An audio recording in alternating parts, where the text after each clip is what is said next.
What's up guys, welcome to ABAUTO and welcome to day 5 of the CLA45s. It's been an amazing week in the car. I've had so much fun. I hope you've been following the videos and I hope you've seen the collection video. If you haven't, check it out already. But today is a really exciting day because we're going to be doing the first ever wash on this gorgeous matte paint. Now the car's not super dirty, but when I picked up the car, if you saw, it absolutely started hammering it down with rain that day. So we got loads of water spray, so it's quite dirty around the bottom. And we've obviously got these awesome air intakes now. So I can already see, yep, I can already see it. If I just reach in here very carefully, there's our first leaf in the air intake. The good thing about the matte paint is it actually seems to hold up quite well and it doesn't show that much dirt. I mean, if you look at the contrast here, look at the black here, it looks absolutely filthy. But then if you go up to the matte, yeah, it is a little bit dirty because this is where most of the water sprayed up when it was raining, but it looks so much cleaner than the black. Now, cleaning a matte car, believe it or not, is not super complicated. It can actually be more simple and easier than a normal car. So the products we're going to be using today are the chemical GuysMeticulous Matte Auto Wash, which is a pure soap. It's got no additives, polishes or abrasives, so it's going to be really good for this matte paint. It's a matte specific product. And then to finish the car, we're going to use a sealant called Matte Detailer Spray Sealant. This is also from Chemical Guys. This is great. You can use this as a spot detailer if you want to clean dirty patches, but it's going to add a slight layer of UV protection to the car as well. And you know, I want to spoil this car, so I've also got brand new microfiber wash mitt. This is super soft. This is also from Chemical Guys. And then I also found these edgeless finishing towels, which look super cool. I got them out and had a little look when they came. They're super soft. So these are going to be really nice on that matte paint and we're going to cause no damage to the car, hopefully. You know, only the best for the CLA45s.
Okay guys, so before I show you the finished result, I just wanted to quickly share my thoughts on the matte paint.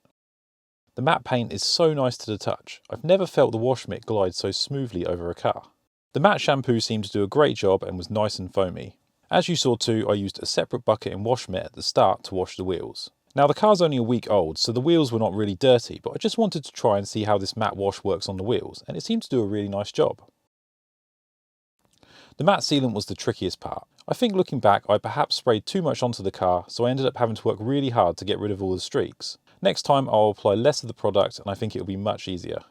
Anyway though, after some good buffing with a soft towel, it did come up really nice and it really enhanced the matte look. It should provide a good level of protection too, which is great. As always guys, I'll leave the links in the description below to all the products in this video. Anyway, now let's take a look at the finished car.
Well, here we are guys, we have pulled up to a nice spot. We're going to take some amazing photos with the car and I'm laughing because it just looks so good. Oh, this paint is insane. And guys, to be honest, it wasn't even that hard to wash. I mean, I've never washed a matte car before, so I wasn't sure what to expect, but when I put the wash mitt along the paint, it just glided. There's something about this surface, it just feels different and it feels so nice and smooth. It's hard to describe and of course, it just looks incredible. I made the right choice with this paint. I'm not too worried about washing and maintaining it. As you saw in the video, it just looks stunning. And yeah, we only really used 2 products. I mean, we also used the snow foam as well. We used Polar Blast by Autoglym, which is really safe to use on matte paint, and it's just a really nice pre-wash. So we hit it on the car first, as you saw. But yeah, overall, absolutely incredible. So there we have it guys, that is the first ever wash in the CLA45s. Thank you so much for watching. I really hope you enjoyed this video and found it helpful. If you did, hit that like button because it really helps me and the channel out. And of course, if you want to see more content on the CLA45s, I have got some crazy videos coming. Hit that subscribe button. I'll see you guys next time.